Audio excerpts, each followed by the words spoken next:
अम्मी बोली थोड़ा सा आगे से कर लो। फिर अम्मी ने कहा अपना पानी मेरे गुब्बारों पर छोड़ना, मगर अब्बू को मत बताना। मेरा नाम साबिर है और मैं 20 साल का हूँ। कुछ महीने से मैं देख रहा था कि अम्मी हर वक्त फोन पर किसी से बात करती रहती है। मैं अपनी अम्मी का जिक्र करूं तो अम्मी दिखने में बहुत ज्यादा हसीन है। उनका रंग रूप गोरा चिट्टा और नैन नक्श बहुत पतले हैं। उनके होंठ तो जैसे गुलाब की पत्तियां, उनको छूने से लगता था जैसे किसी मामूल पर हाथ रख दिया हो। वो कुदरती तौर पर इतनी ज्यादा हसीन थी, कोई भी उन्हें देख कर यकीन नहीं कर पाता था कि वो एक बच्चे की माँ है। बल्कि अगर कभी किसी से शादी वगैरह भी चली जाती तो सब लोग हैरत से उनको ही देखते रहते। वो सबकी नज़रों का मरकज बनी रहती।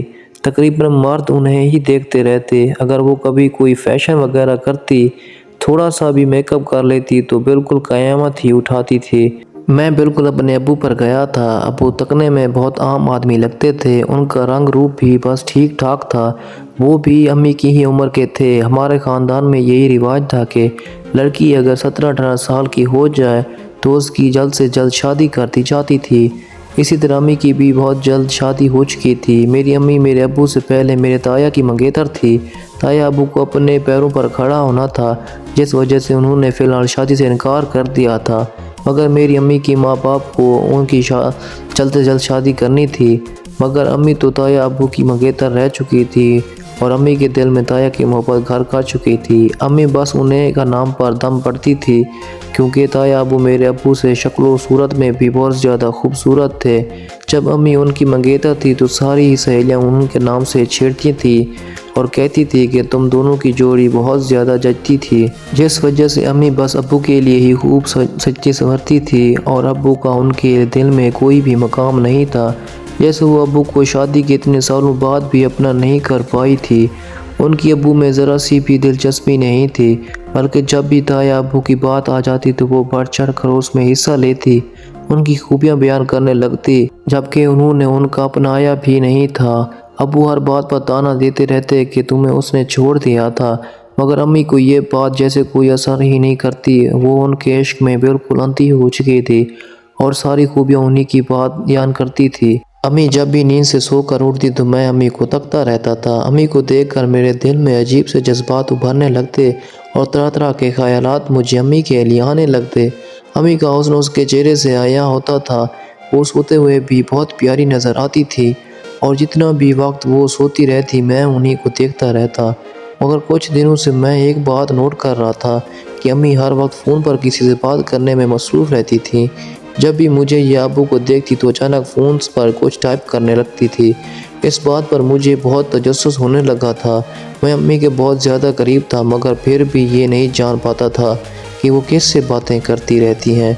वो अक्सर देर तक रात को जागती रहती हैं और उन पर मुसलसल बातें करती रहती हैं। अम्मी के अब तेवर बदलने लगे थे। वो अक्सर ताया अब्बू के घर जाने के बहाने ढूंढने लगती थी। कोई भी बात होती, किसी को सर दर्द भी हो जाता तो अम्मी तैयार होकर उनके घर चली जाती और बहुत देर से घर वापस आती। गुजरते दिनों अब्बू का ट्रांसफ़र दूसरे शहर होना था। अम्मी ने उनके जाने की सारी तैयारी कर ली थी।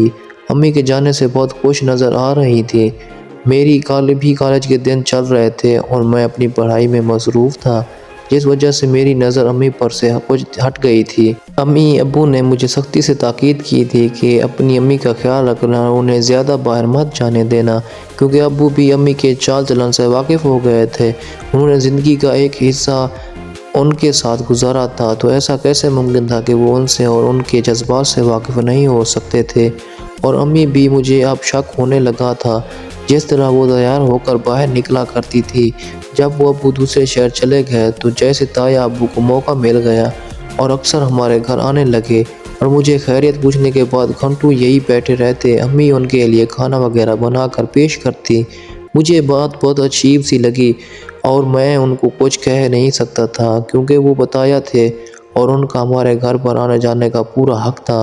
मगर जिस नज़रिए से वो हमारे घर में आ रही थी, ये बात मेरे लिए नाकाबिले बर्दाश्त थी, क्योंकि जब भी वो आते तो अम्मी की बहुत तारीफ़ें करते, उनके रंग रूप की और उनके कपड़ों वगैरह तक की भी।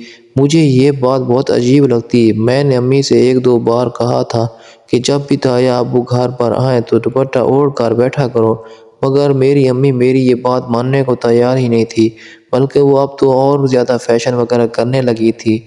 میں امی کو جتنا بھی روکتا تھا، امی میرے ایک بات بھی نہیں مانتی تھی، اور اب تو وہ 2-4 ہاتھ آگے نکل چکی تھی۔ ایک دن میں کالج سے واپس آ رہا تھا، تایا ابو کو اپنے گھر سے باہر نکلتے ہوئے دیکھا۔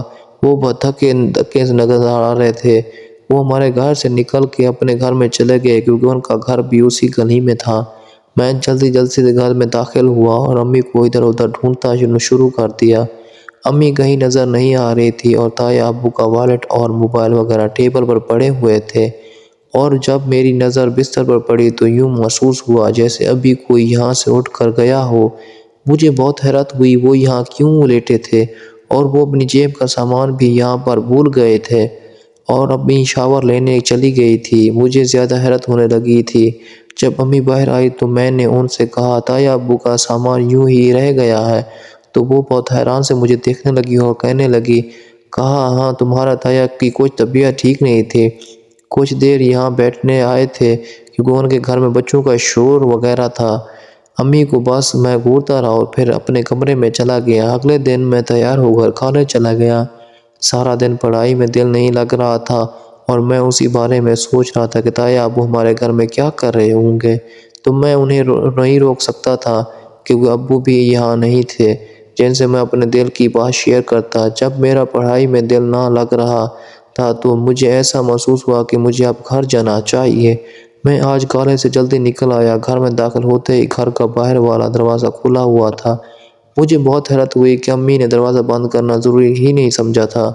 جب میں کمرے کے پاس گیا تو مجھے تایا کی امی کی سرگوشی سنائی دینے لگی۔ میں نے دروازے سے کان لگایا تو میری جان نکل گئی۔ امی اور تایا تو ایک دوسرے کے ساتھ۔